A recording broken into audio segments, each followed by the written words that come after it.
ये यात्रा थोड़ी लंबी ज़रूर रही है। लगभग 18 माह आज पूरे हुए हैं और हमने 200 करोड़ का ऐतिहासिक मुकाम का पर पहुँचे हैं हम। और इस यात्रा को अगर 2 टुकड़ों में बाँटूँ तो आपके लिए एक नई जानकारी भी है कि हमने जो पहला 100 करोड़ किया था वो भी लगभग 9 महीने में पूरा किया था, और उसके बाद जो दूसरा 100 करोड़ किया है वो भी लगभग 9 महीने में पूरा किया है। तो प्रतिदिन का औसत जो है लगभग हमने 34, 35, 36 लाख टीकाकरण प्रतिदिन के औसत से किए। तो ये हिंदुस्तान के लिए एक ऐतिहासिक उपलब्धि है। आप गांव में टीकाकरण करने जाते हैं, ठीक है, आप कह रहे थे डिजिटल को लेके हम लोगों को भी शुरू में आशंका था, हालांकि बाद में हम देखने में ऐसा आया कि शहर से किसी भी मामले में गांव डिजिटली कम कनेक्ट नहीं है। तो ये सारी तो चीजें थी, लेकिन रोल ऑफ मोबिलाइजर्स बहुत अहम था। उन मोबिलाइजर्स को कैसे अपने साथ जोड़ा, जैसे गांव के प्रधान को या ऐसे किसी व्यक्ति को जो कि लोगों को मोबिलाइज करके टीकाकरण बूथ तक लाए। एएनएम तो काम कर ही रही थी, आशा भी काम कर रही थी, डॉक्टर भी कर रहे थे, आप भी डिजिटली व्हाट्सएप के जरिए मैसेज भेज रहे थे, लेकिन रोल ऑफ मोबिलाइजर सब बावजूद इसके बहुत अहम था। ये उनको कैसे जोड़ा? तो आपने बिल्कुल सही कहा, हमारा देश में एक बहुत मजबूत व्यवस्था है, पंचायती राज की व्यवस्था है, ग्रामीण क्षेत्रों में भी है और शहरी क्षेत्रों में भी है। ग्राम में उनकी अपनी भूमिका है, पंच साहिबान है, सरपंच साहिबान हैं, उन लोगों को भी हमने पंचायत एवं ग्रामीण विकास विभाग के माध्यम से राज्यों को निर्देश दिया, उनके प्रशिक्षण आयोजित किए गए, उनको महत्व बताया गया कि टीकाकरण का क्या महत्व है। और जो उनका जो करिश्मा होता है ऐसी लीडरशिप का, उनको लोगों को बांधने की क्षमता होती है, लोगों को समझाने की ताकत होती है, उसका भी इस्तेमाल किया। और मैं ये कहना चाहता हूँ कि उन्होंने भी अपनी भूमिका सार्थक रूप से निभाई, बहुत मेहनत की और लोगों की इसके बारे में जो संभावनाएं, शंकाएं थी, उसको स्वयं आगे आकर दूर किया।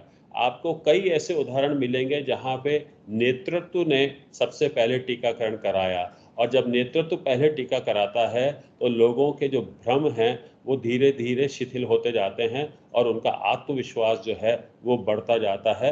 ये एक ऐतिहासिक प्रयोग हमारे देश में हुआ है, जन चेतना का, जन भागीदारी का। उसमें पंचायत के लोगों ने बहुत ही महती भूमिका निभाई है। जी, जन चेतना भी रही, जन भागीदारी भी रही और जन सहयोग भी रहा। डॉक्टर साहब, हम लोग नौ आप जैसा कि कह रहे थे कि पहले 9 महीने में हम लोगों ने 100 करोड़ का लक्ष्य हासिल किया था, अब हम लोग 200 करोड़ तक पहुंच गए हैं। लेकिन मैं उस पहले टीकाकरण डोज की ओर लौटना चाहूंगा, और जो गांव से, जो शहर से लोग बड़ी संख्या में, हमारे पास न टीका था न टीके की व्यवस्था थी, हालांकि विश्व के कई हिस्सों में टीकाकरण अभियान शुरू न सिर्फ शुरू हुआ था बल्कि आधी दूरी भी तय कर चुका था। लोग गांव की ओर लौट रहे थे, भय का माहौल था। उस पड़ाव के कैसे मैंने किस तरह का धैर्य आपने लोगों में देखा? देखिए, मैं तो आशावादी आदमी हूँ, तो मैं आप भय लोगों में देख रहे थे, मैं लोगों में विश्वास देख रहा था। मुझे दिख रहा था कि लोगों का कोविड के प्रति जो व्यवहार है, वो बड़ा अनुकूल था। लोगों ने बहुत संजीदा तरीके से आत्मविश्वास का परिचय दिया, जन भागीदारी का परिचय दिया, एक दूसरे का साथ दिया। और जब टीकाकरण विशेष की बात होती है, तो मैंने ये महसूस किया कि उन लोगों को ये समाधान था कि हमें यदि कोविड के लक्षणों से, इसकी गंभीरता से निजात पाना है, तो टीकाकरण एक उपाय है। और आपने जैसे कहा कि शुरुआती दौर में हमारे पास वैक्सीन कम नहीं था, लेकिन सीमित यों था कि उसको जितना उपलब्ध था उसको सभी जगह पर पहुंचाने की व्यवस्था, वो हमारा एक टीम एफर्ट मैं उसको मानता हूँ। राज्यों ने उसमें महती भूमिका निभाई, केंद्र ने भी महती भूमिका निभाई। हम इतना तक रोज अंदाजा लगा पा रहे थे कि अब कहाँ पे कितना वैक्सीन उपलब्ध है, कहाँ कितनी संभावित वैक्सीनेशन होना है। और कोविन जैसा खूबसूरत प्लेटफॉर्म हमें ये सारी संभावनाएं दे रहा था कि अब कहाँ पे कितना टीकाकरण किस रफ्तार से चल रहा है, कहाँ पे हम अतिरिक्त सप्लाई देने की आवश्यकता है। तो ये एक तंत्र ऐसा मजबूत बना है कि जो अपने आप में एक आदर्श है, जो भविष्य के टीकाकरण कार्यक्रमों के लिए भी एक उदाहरण का काम करेगा।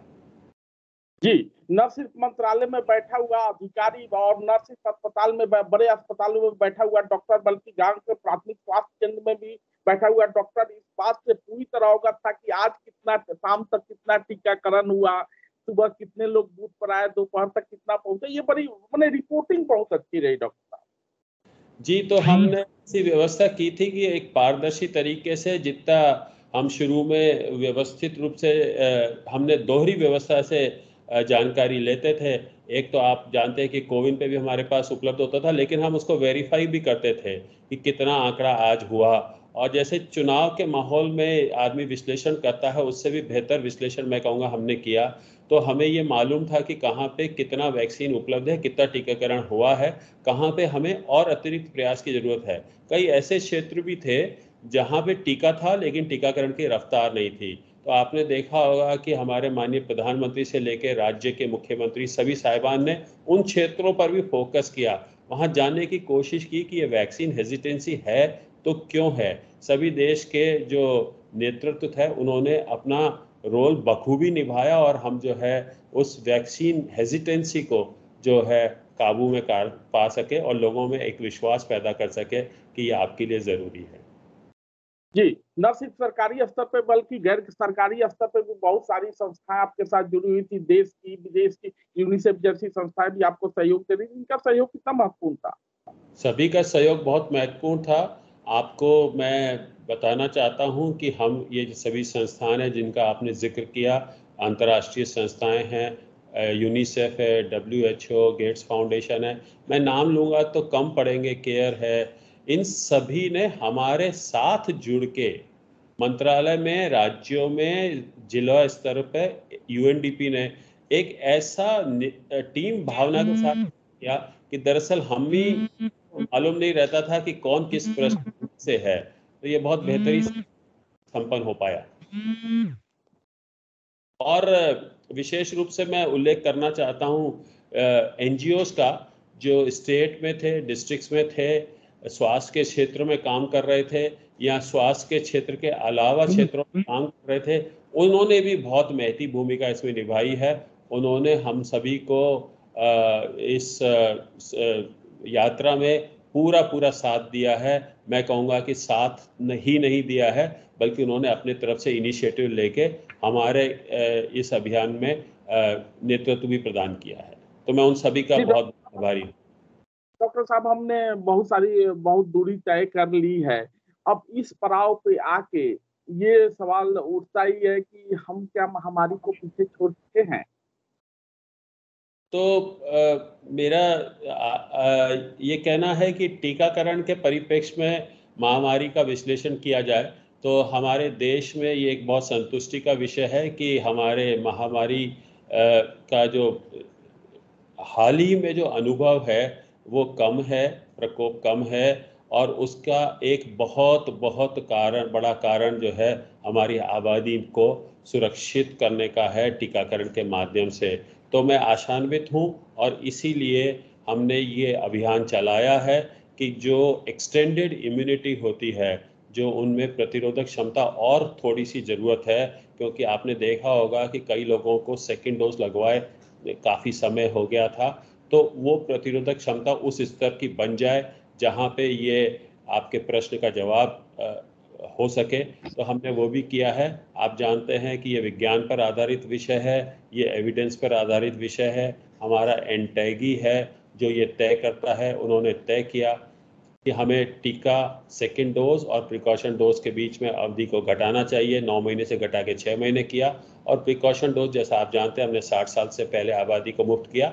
अब उसी कड़ी में 18 से 60 साल वालों को भी मुफ्त करके हम ये चाहते हैं कि इस कैंप के माध्यम से अगले 75 दिन में हिंदुस्तान का हर वयस्क व्यक्ति, यदि उसने टीकाकरण का अतिरिक्त डोज नहीं लगवाया है, तो उस तक पहुंचा जा सके, उसको उसी तरीके से टीका लगाया जा सके जैसे उसको पहले 2 टीके लगे हैं और उसी ऐतिहासिक मुकाम पर पहुंचा जा सके जहां हम पहले 2 डोज में पहुंचे। तो हमारा प्रयास रहेगा और हमें विश्वास है कि इसमें कुछ अच्छा होगा। जी, फर्स्ट डोज़, सेकंड डोज़ अब बूस्टर डोज़। ये कितना बूस्ट करेगा हमारे मनोबल को और भारत में टीकाकरण अभियान को? टीकाकरण अभियान को इसका नाम ही आपने बूस्टर बोल दिया तो लेकिन हम इसको अतिरिक्त डोज भी कह रहे हैं, ये हम सबको बूस्ट करेगा और हमारे देश की जो सामूहिक काम करने की भावना है, उसको और मजबूत करेगा। हम न सिर्फ इसके लिए बल्कि अन्य चुनौतियों को भी सामूहिक रूप से उत्तरदायित्व के माध्यम से संभव कर पाएंगे, सफल संचालित कर पाएंगे, ऐसा मेरा विश्वास है। जी, हम हमेशा गाँव की याद से करते हैं कि बच्चे, बूढ़े और जवान सब हैं, सब हैं एक समान। तो हमने बच्चों के लिए भी शुरू कर दिया है, बुजुर्गों के लिए भी शुरू कर दिया और जवान तो पहले से ही लक्ष्य पे हैं ही। सबको समेकित रूप से कैसे एक साथ लेके टीकाकरण अभियान को संचालित कर पा रहे हैं। और इस पड़ाव पे मैं थोड़ा-सा एक क्वेश्चन और पूछना चाहूँगा कि इस बीच हमारा जो रूटीन इम्यूनाइज़ेशन कार्यक्रम है, उसके साथ कैसे सामंजस्य बिठा पा रहे हैं डॉक्टर साहब? बहुत अच्छा सवाल किया आपने, क्योंकि रूटीन इम्यूनाइजेशन का महत्व भी अब इस माध्यम से और जगजाहिर होगा। जो वैक्सीन हेजिटेंसी कुछ रही है, तो उनको समझ में आएगा कि कैसे कोविड के से बचने के लिए टीकाकरण ने हमारे को योगदान किया है। तो इसी तरीके से जो हम 12-13 अलग एंटीजन लगाते हैं, अलग वैक्सीन लगाते हैं, बच्चों को लगाते हैं, उसमें अगर किसी किस्म की शंका है तो वो भी दूर होंगी। और ये एक बात और आपको साझा करना चाहता हूँ कि अब हमारा ये जो कोविन का प्रयोग है, ये बहुत कामयाब हुआ है। आप जान सकते हैं कि आपने टीका कब लगवाया, कहाँ लगवाया, किसने लगाया, कौन-सा डोज़ लगाया, कितनी मात्रा में लगाया, किस समय पे लगाया। और इसी चीज़ को अब हम बच्चों के टीकाकरण के साथ जोड़ पाएँगे, तो हमें ये पता पड़ जाएगा कि कौन से बच्चे को लगाना है, क्या उसको लगा कि नहीं लगा, और नहीं लगा तो उस तक पहुँच पाएँगे। और ये हमारा कोविन का जो खूबसूरत प्लेटफ़ॉर्म है, ये हमारे यूनिवर्सल इम्यूनाइज़ेशन प्रोग्राम को 100% तक ले जाएगा, ऐसा मेरा पूरा विश्वास है। तो इस कोविन टीकाकरण अभियान में कोविन के माध्यम से हमने एक अलग उपलब्धि भी हासिल की है, जिसको हम रूटीन इम्यूनाइज़ेशन में काम में लाएँगे। अंतिम सवाल और आधी आबादी।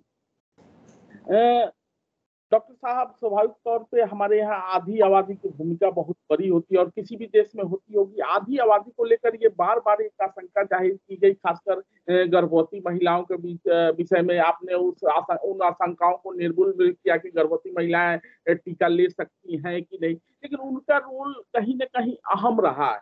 वो हम शुरू में समझा नहीं पाए, बाद में वो समझ पाई, धीरे-धीरे टीकाकरण बूथ पे आ भी रही हैं। उनको कैसे साथ लिया डॉक्टर साहब?